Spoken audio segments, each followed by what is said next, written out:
Hi, I guess we're ready to start. Okay.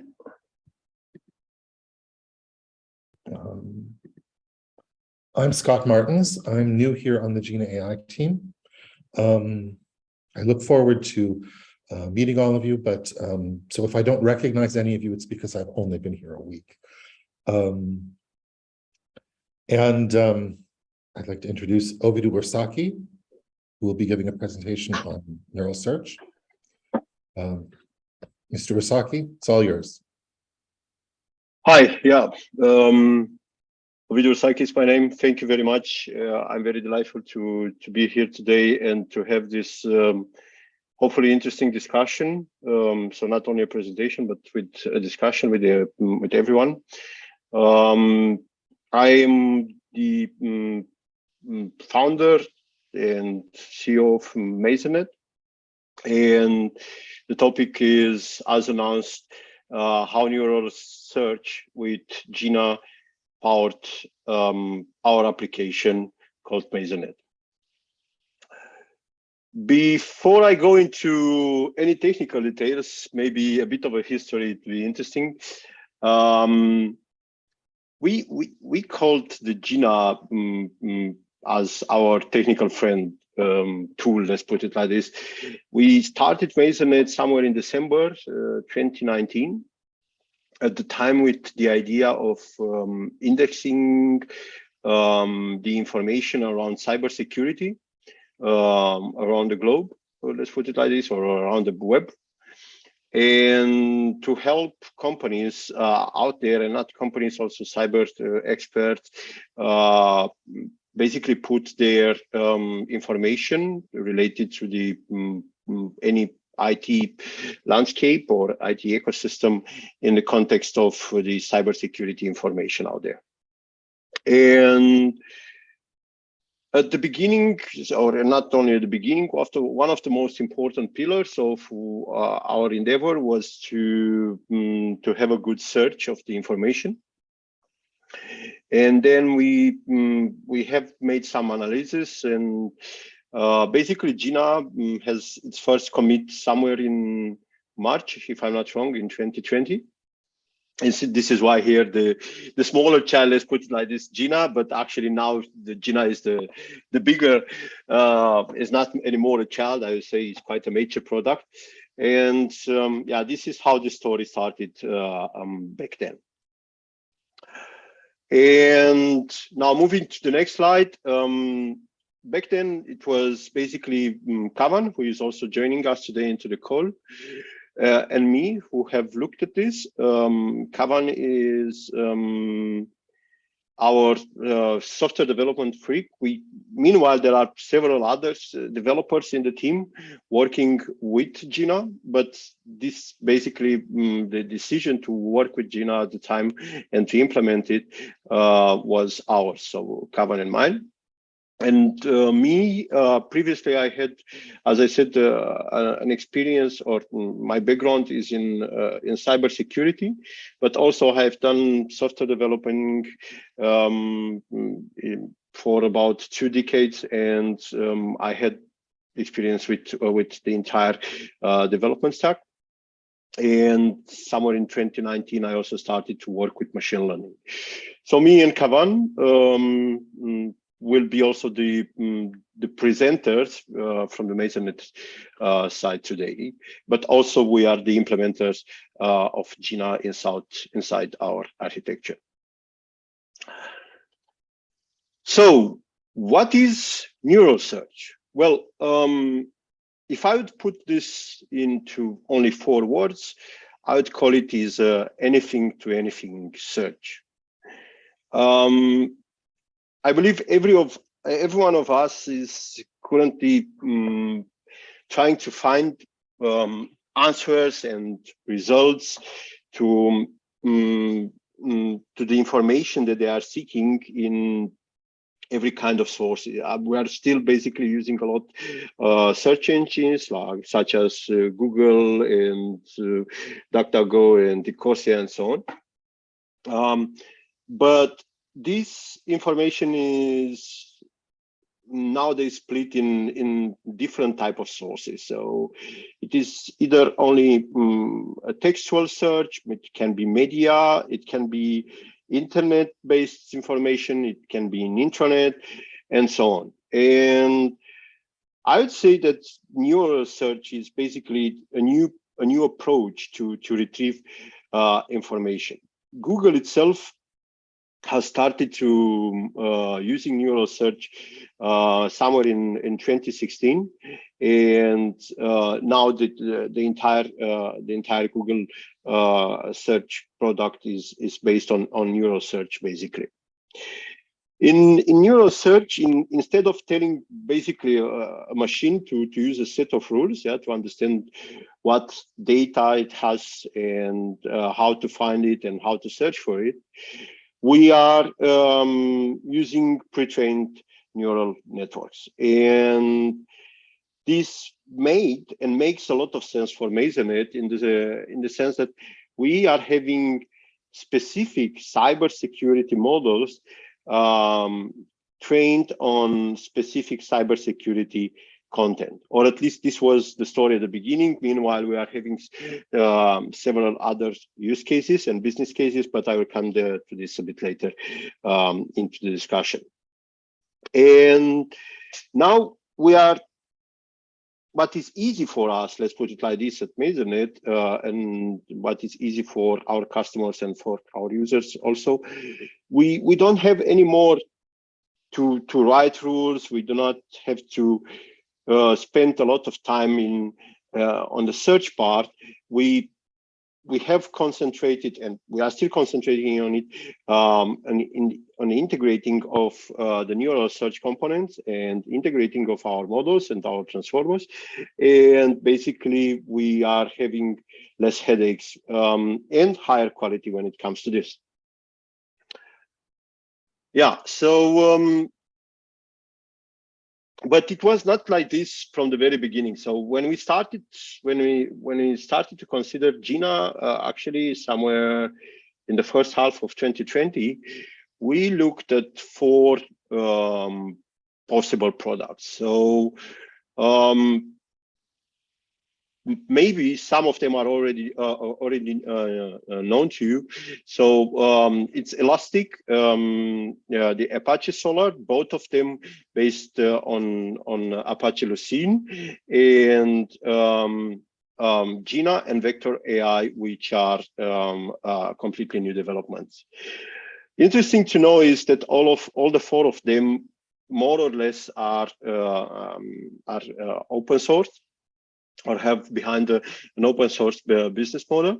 And at the time when we started with Jina, Jina was, I believe, the least developed of all of them. And now I would say output is the vice versa. So now we trust most Jina. And we had a lot of criteria when we have discovered Jina. So of course, we have looked at the idea of using neural search versus symbolic or rule-based search. But we were keen to integrate a tool that it's easy to integrate in our entire new architecture that is scalable, where we can allocate the resources. Very important for us, and it has confirmed this business case, was the multi-tenancy. So the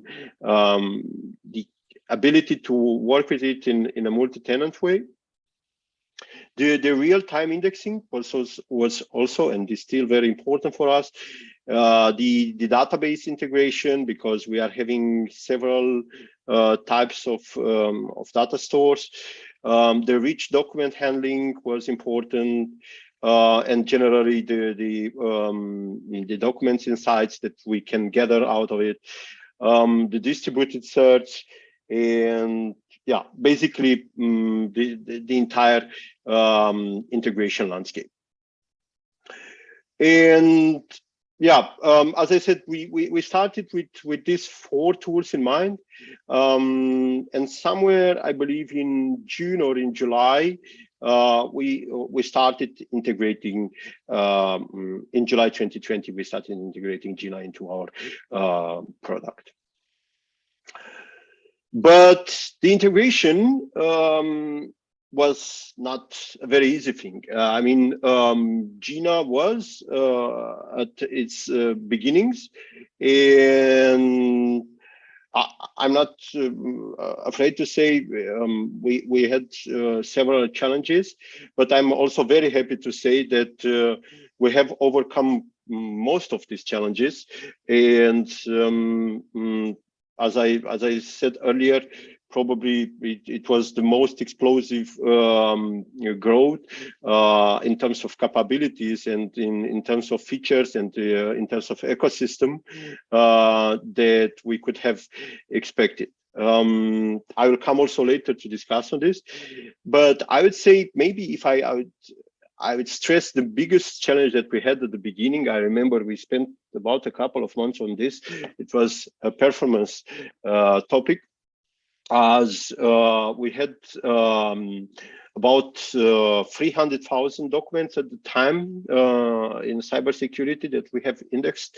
And I remember that in the best case scenario, we had a result after 3 seconds. So it was difficult for us to work with it.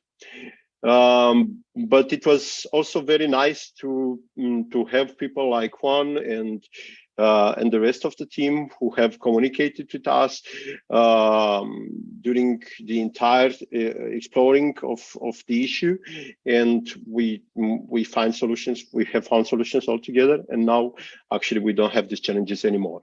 Yeah. Of course, there were also other challenges, such as missing features that we would have wanted to have already from the beginning, or the integration into our architecture and use it in combination with, for example, with knowledge graphs. But maybe here, Kavan, I'm not sure if you are with me. Maybe you can spend also some words on the challenges, but not only on the challenges, also on the track of improvements that we have achieved with Jina across the past 2 years.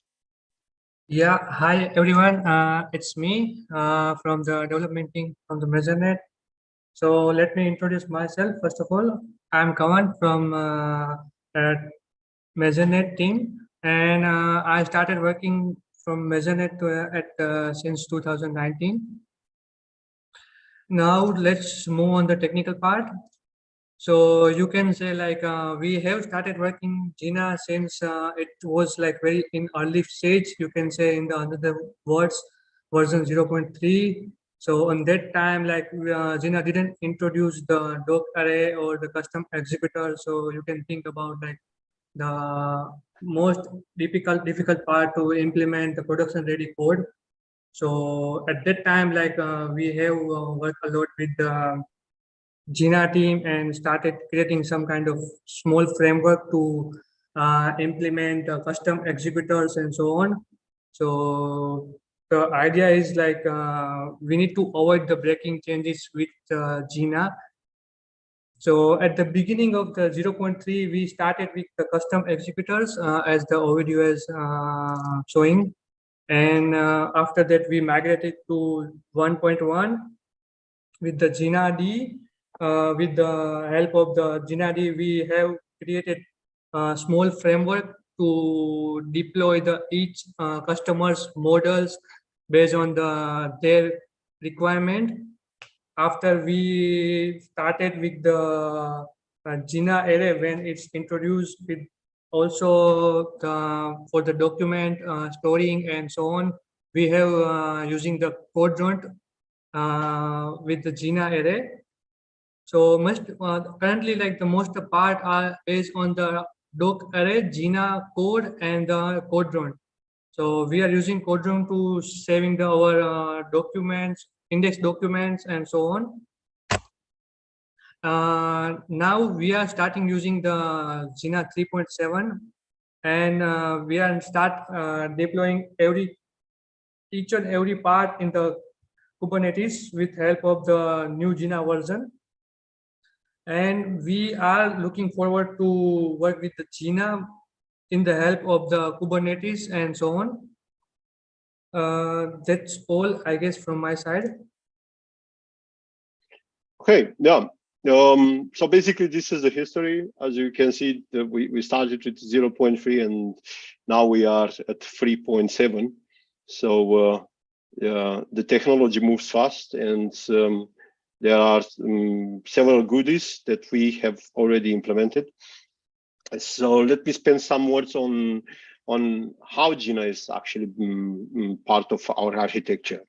And here we have depicted our data feeding and search service.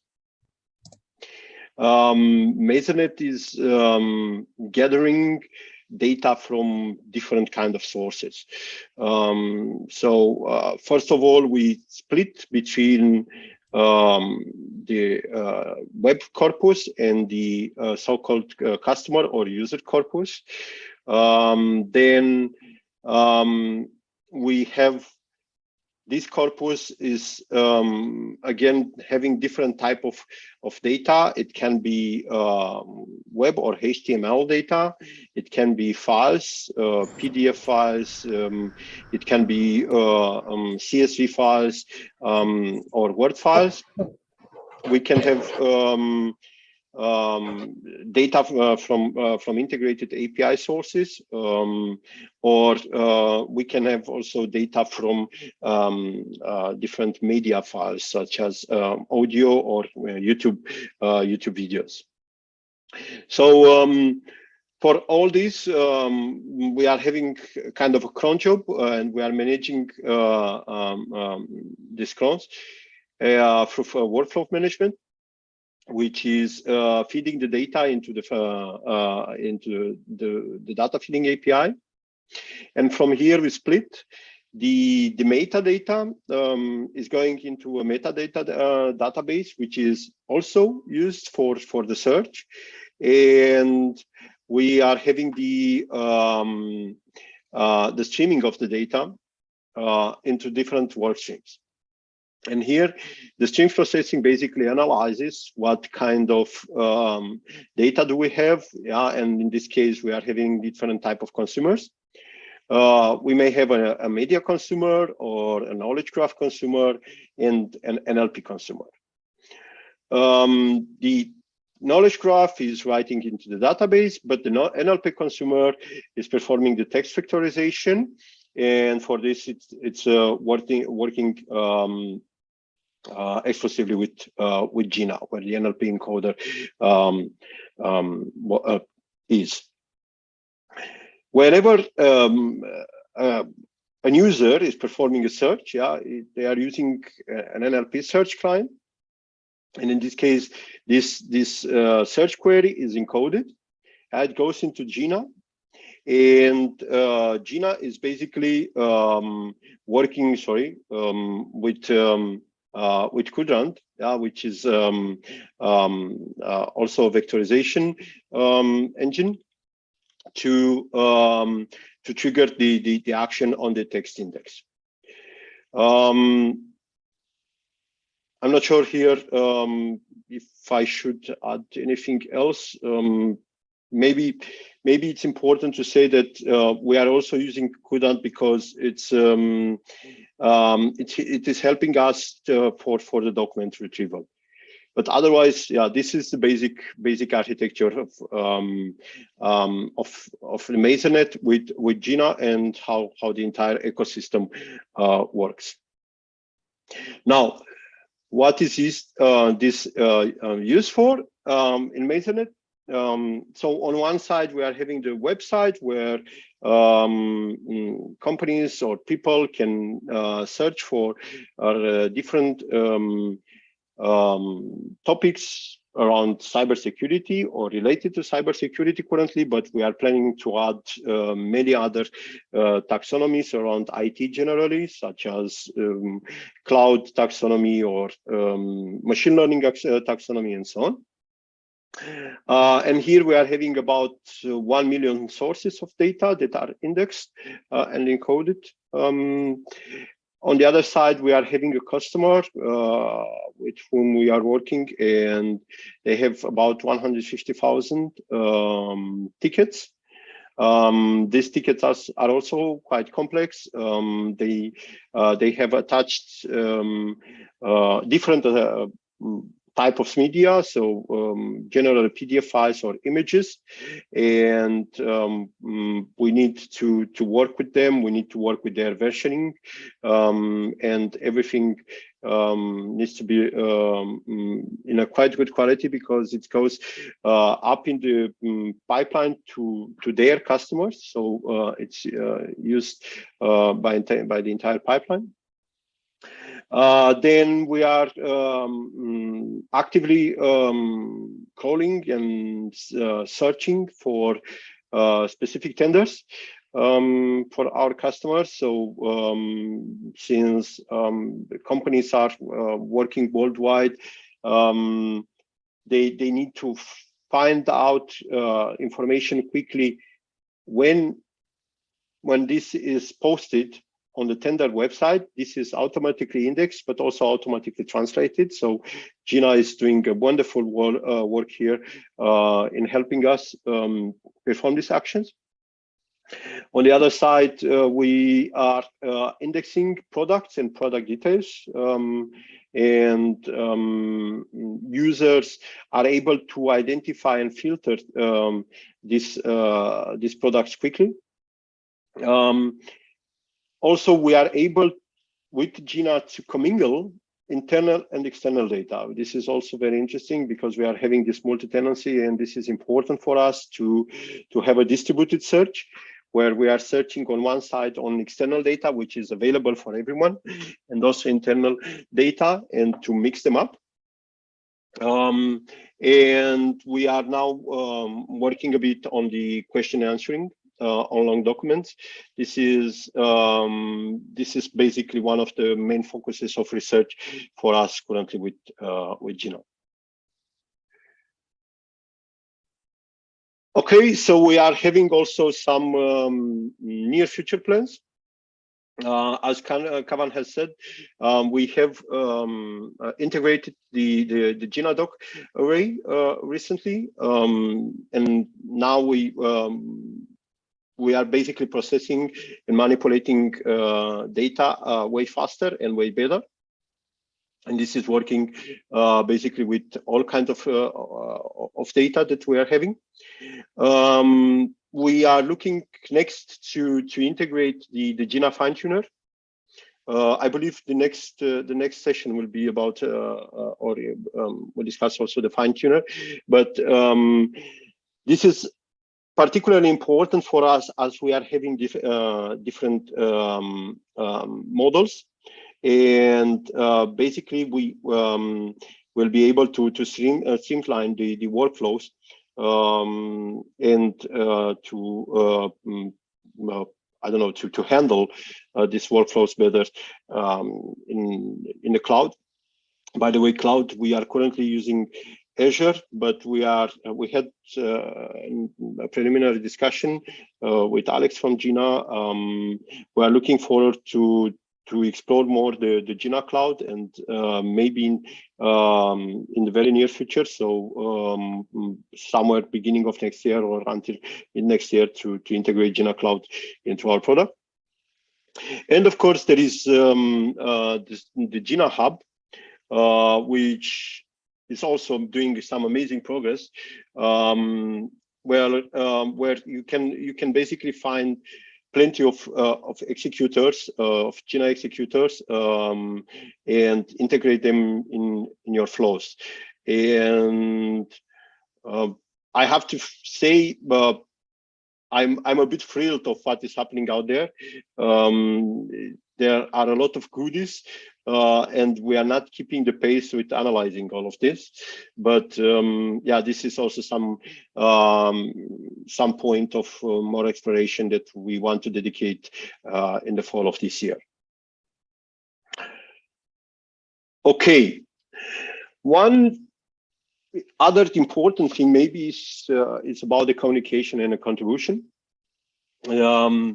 So I mentioned earlier, we started in 2020, and you see here a point in the calendar is the 7th of August 2020, when we had the very first communication with the Jina team in the Slack channel. So I actually invite everyone to join the Slack channel. It's a very vivid community of bright people, and it really and truly helped us to overcome many of the challenges, and definitely to implement and deploy quicker what we had to deploy, or what we had to implement. We have also contributed a bit to the open source community, to the Jina open source community, I want to say. So here are prefixes that we have performed, but yeah, we are keen to do this more in the future. Yeah, I would say feel free to contact us, to discuss with us on any of these topics. And of course, now if you have any question, we would be more than happy to answer to them.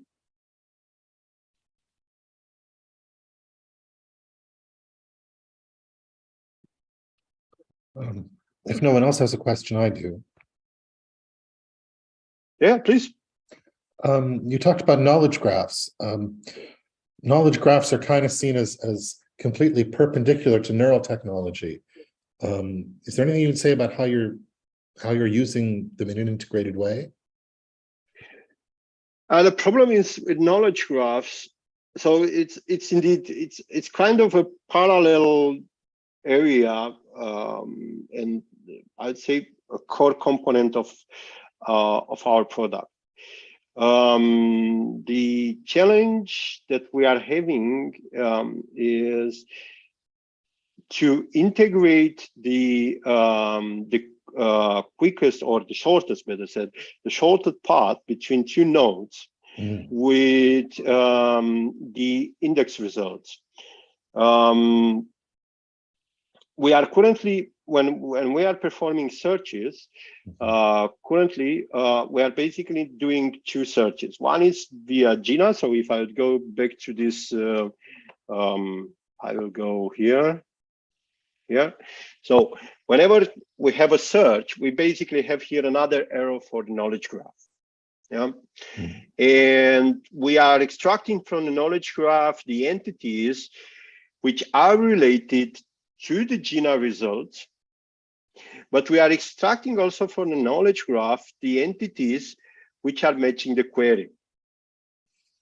The entities which are matching the query, however, the time of response in complex databases is way bigger, so we need definitely more time. So it would be very interesting if we could somehow integrate the two worlds, so that Jina tells us exactly which nodes are in there that are matching, and this way we would basically escape this challenge of identifying the shortest path between two nodes, or identifying a cluster of nodes related to a specific topic. Okay. So you don't have to do, the exponential scale, or the super big find shortest path problem in the graph, because you're just splitting off a piece of the graph that you've identified with Jina. Yes. Okay. Well, that makes some sense. Yeah. I guess you could use maybe some graph neural networks to get a vector representation of all the nodes, and then search those again with the vector database. Yeah, I was wondering, because I saw a few experiments involving attempts to integrate graphs into neural networks by using a hyperbolic space where graph distance and graph distance and vector distance were the same. I've been trying to find out if anyone's ever followed up on that, but apparently not. But no, I can understand why we used to work with graph databases, and the problem of pathfinding is really ugly. And yes, all of the standard methods involve looking for a shortcut. Exactly. I mean, currently we are constrained to very short paths.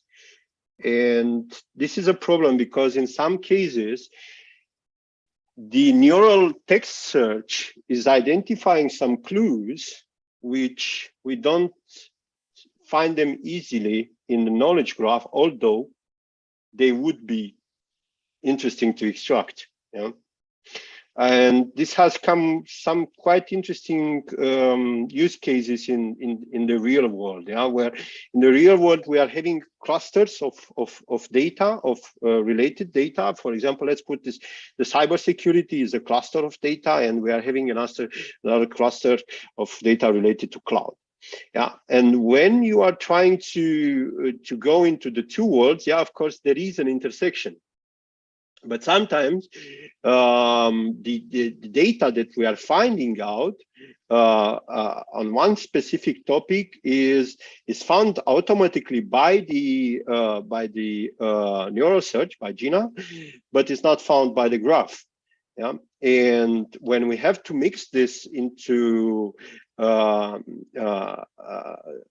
results, because the user wants to see also the how these results are linked, then we truly have a big problem. Okay. Do we have other questions? Now's the time to speak up or put it in chat. Giancarlo wanted to say. Yeah. So thank you, Scott. That was a super interesting question. I wanted to ask about knowledge graphs too. And yeah, and thanks Ovidiu for the answer. Might I ask just for some more details? So based on the presentation, you mentioned that you have some taxonomies, right? So this is what you use the knowledge graphs for. Yes. And yes, so maybe you can just give us some details. What kind, like, do you use some kind of graph databases? How do you, I mean, do you have a lot of taxonomies? How do you implement the knowledge graphs in your solutions? If you have some more details about that. There are two types of taxonomies, first of all. So, and this is again a small challenge internally, but we managed to overcome it. So we are having specialized taxonomies related to domains or to areas. We are having, for example, security or marketing or HR taxonomies, and so on. But we are having also internal, respectively external taxonomies. In what sense? For example, what you see here in the screenshot, this is a general taxonomy for the security world. Yeah. When you go and dig deeper into it, it has several other leaves. When it comes to an internal taxonomy, it's a customer who says, well, I don't care about the cybersecurity specifically, but I care about my IT. And they have their own taxonomy. Or I care about my products. Yeah, they have 10,000 products and they have their own internal taxonomy, which is, by the way, using specific standard taxonomies, for example, in the chemical industry. Yeah, well, we have different schemas, different knowledge graph schemas for each of them. Yeah. And when we are performing searches, we have to perform in each of them. The good thing is the corpuses and the distributed search with Jina is working fast again. But when I'm going back, and I can frankly say we are very happy with the solution. So we are using Neo4j. I'm not afraid to say it. Yeah, but there are still challenges that we need to tackle and to find solutions for.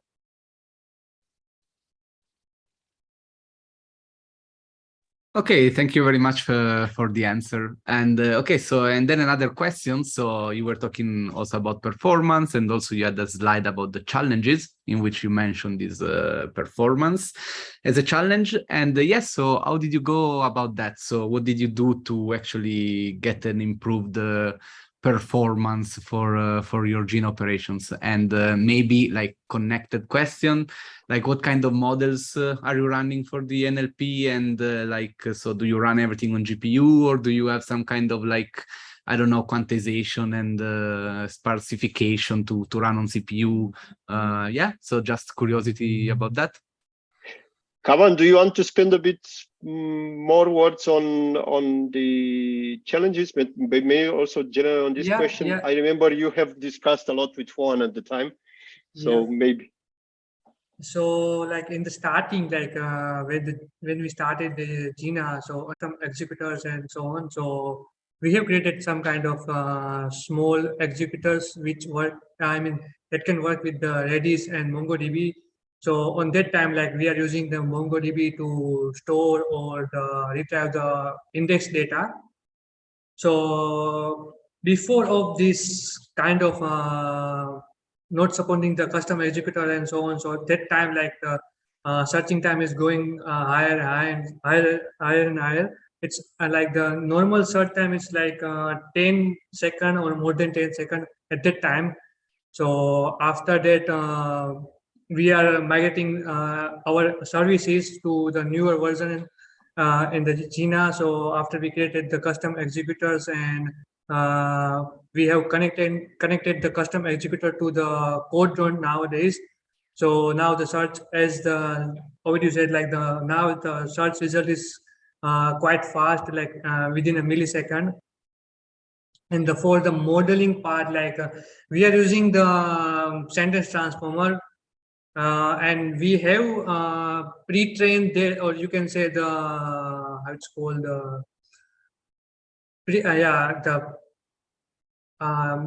transfer learning, the sentence transformer with our data, and we have small kind of service which can communicate with the Jina directly with the customer's model. We have created some kind of specific customers model to work with their only data.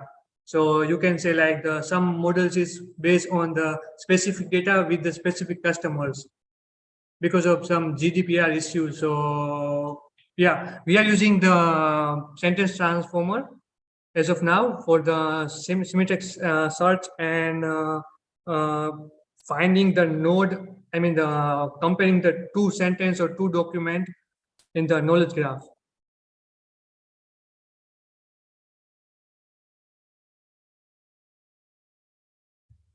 Yeah. Okay, thank you very much.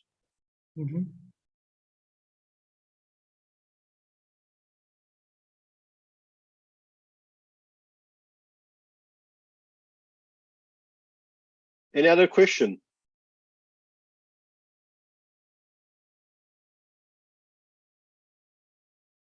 Is there any other ideas from AI you want to apply to cybersecurity in the future? Maybe some form of generative models, or is it like, are you going to stick more with the NLP part? Oh, this is a very, very good question. And why? So when I started in 2019, in December 2019, I was very confident that this market of cybersecurity would be keen for more.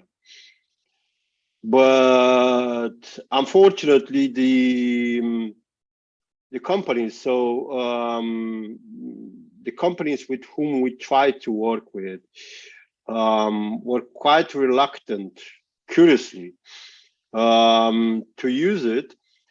We tried to use a lot in risk management just to stress this idea. So the whole idea was to automatically identify and create risks based on the taxonomies, based on vulnerabilities, based on assets the companies they have, and many other criteria. And it actually quite worked. But the problem was that the companies didn't understand why. Why should they use the concept of risk?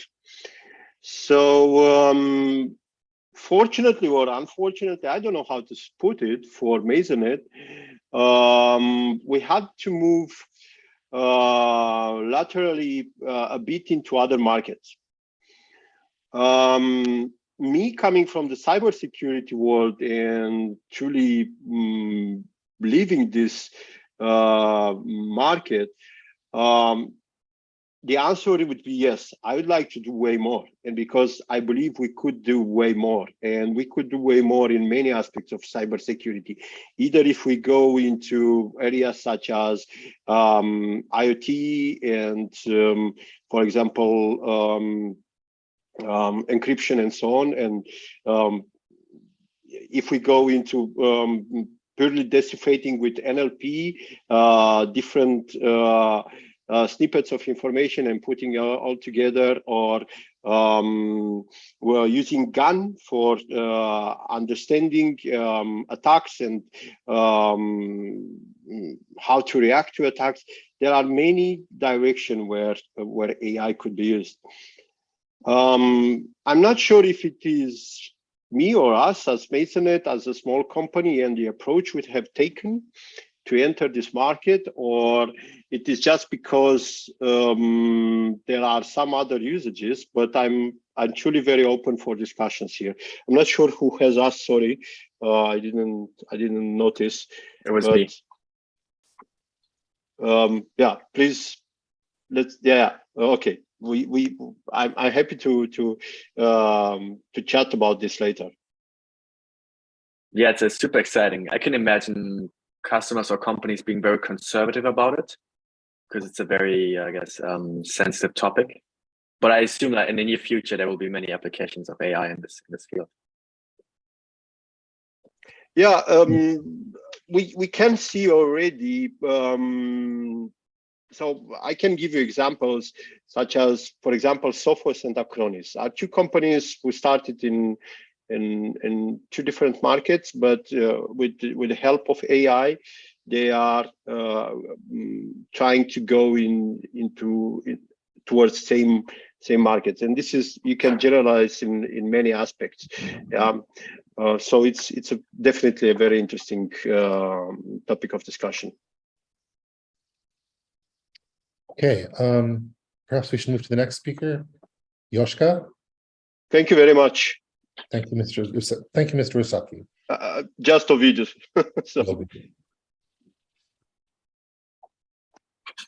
Yes, thank you for this amazing talk. So it's very interesting and good to see how you leverage Jina in your ecosystem, and just to see how these two companies have been evolving together. I'm Joschka. I'm from the Jina NOW team. I'm a machine learning scientist with Jina for about the last 4 or 5 months.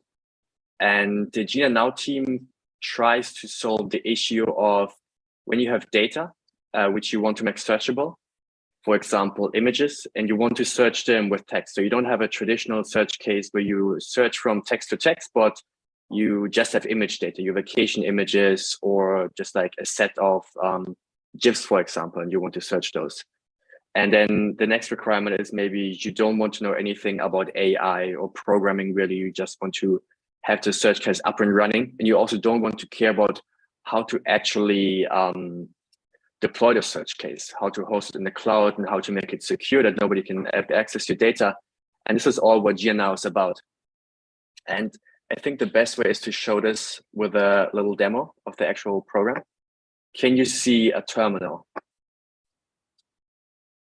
Yes. All right, perfect. So you can just open a fresh conda environment and then pip install Jina -now, and then we'll just install all the dependencies and we'll make it ready. I already have this done, so we can skip that step and we can just start Jina NOW. So Jina NOW start, and this will open up a command line interface where you will see first which apps are already available. So we have currently the possibility to search your images with text, which could be, for example, vacation images, or the other way around, images to text, which could be finding nice Instagram captions for your vacation images, so the other way around. Or just traditionally finding similar images to your given images, or from text to text. We also recently added text to video, which in this case is our GIFs. So you can search your GIFs with text, or you can search similar music to a given song. And if you would choose text to image, for example, we can choose then the quality of the model. And there's a trade-off between the speed and the accuracy we can achieve. And if we just choose a good model, which is in the middle of both, we can then select what kind of data set we want to use. We can, for example, use an artworks data set, a birds data set, which are all like predefined cases from Jina NOW. And so you can just like use those data sets to get a feeling, how does it work? How good is it really? And if you would select the artworks data set, then the next step is, how do you want to deploy your search engine? You can, for example, deploy it locally, which means that you just have everything running on your system, or you can use Jina Cloud, which is then making your search system available such that you could integrate this into a front end or any other, or just use the playground, which we also provide. And Jina Cloud is for free, so you can just deploy your search and don't have to worry about any costs and just play around with it. And the next step is then you want to secure your flow. So only people with those credentials can access that flow. That's of course important if you have business data. And if you select that, we can add additional users to that by providing an email ID. And I actually don't want to show you a text to image search, but something more interesting, and which is the text to GIF search, which we recently released. And here we can select the text to video search, just choose the medium model so we can make it faster. We don't have time all day, I guess. And then we don't have any predefined data set in this context, but we have the option to allow custom data sets. And for that, you can, for example, provide a Docker array name, which is the case if you have on our hub stored a Docker array object. And a Docker array is just a data structure which bundles your data all in one Python object. And similarly, you can provide an URL to your Docker array, or a local path on your machine, or a local path on your to a folder in your computer. So you could, for example, have a folder of all the GIFs you created 5 years ago, and you want to search them. So you just provide the path to that folder, and we will recursively index all the GIFs.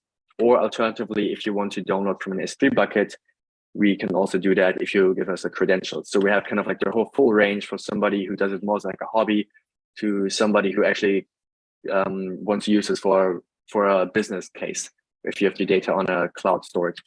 In my case, I've prepared a small data set, the Tumblr GIF data set with 300 samples in this case only to make it faster.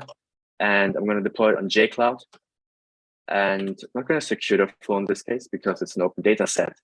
And so this will, in this context here, just deploy this API to JCloud. And so it'll take a few minutes and then less than a minute to index those 300 samples. And in the meantime, to show you what Jina NOW is capable of, I have already the entire Tumblr GIF data set indexed and made searchable. There's also like a public link anyone can use if they want to. We can also share that if you want to. And for example, we could search for Laughing Man and see how good this GIF search is actually. And we see here a few GIFs with a Laughing Man, which is good. Or if we want to see scoring a goal, like any GIF which contains scoring a goal, then we can see here in our playground different results for that, even some parrots scoring a goal, which is pretty amusing. Or we could try Justin Bieber. See any GIFs with Justin Bieber. And yeah, we have a few GIFs with Justin Bieber. So it's this endless possibilities what we could try out, running dogs or any kind of those things. This is the current state of Jina NOW. So you have, you just provide the data set, choose the option, how you want to deploy it, the quality, and a few other things. And then you can just, and they make your data searchable very fast, very easy. And you don't need to worry about maintaining a cloud deployment or securitizing your data. And this should be done in the next minute. But if you have any questions this far for any other features, any other search cases you would like, or anything else, I'm more than open to hear those.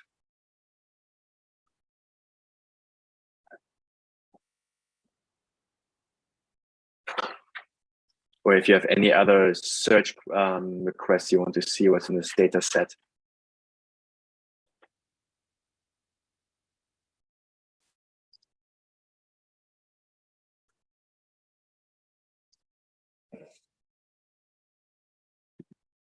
I'm currently searching in a data set which is 100,000 GIFs, and we take 3 frames of every GIF. So this means we're searching 300,000 images currently.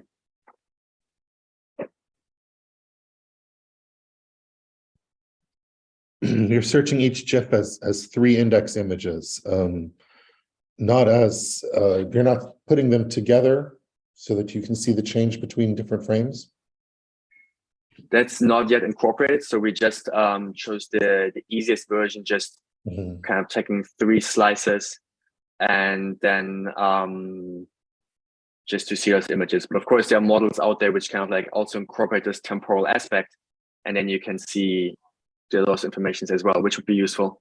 But for first iteration, we're pretty happy actually with the results without any too fancy tricks, except for a clip model, I guess. And yeah. Yeah, I guess with short GIFs, it'd be kind of pointless to look for keyframes. Yeah. If you have like actual videos, I think in this context, you're absolutely right. We would need this more temporal aspects. Maybe even audio would be also interesting. And we have now also the flows available. We have indexed all the 300 documents, and so we have here the printout of the program, which is one giving you BFF docs, so we can look at those and see how the API is defined. And this can be used by, if you have like your own front end and you just want to query this this BFF, you can just the request body schema, for example. Or in this case, we also have this playground now accessible for our data. You can see what kind of data sets are in there, kind of GIFs are in there, and we could, for example, search for dogs to see if there's any. There are a few dogs in there, but it seems to be actually more cats in there in these 300 samples. Just for that.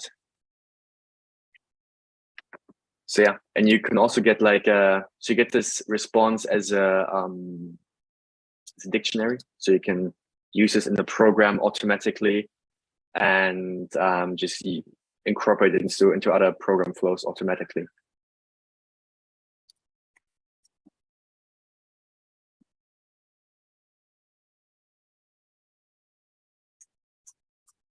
Yeah, if you don't have any other questions, thank you so much for your attention. Thank you. Thank you, everyone. And please remember to please remember to star us on GitHub. If you'd like to join our Slack, you can use these Q codes. Just scan, take a screenshot right now, and you'll be able to join us on Slack. I think there was something else I was supposed to say, and I'm going to be honest with you, I've forgotten what it was. Yes, those are working Q codes. No worries, I have your back. So don't forget to just scan these QR codes and yeah, just give us a star. We would love to see your feedback in stars.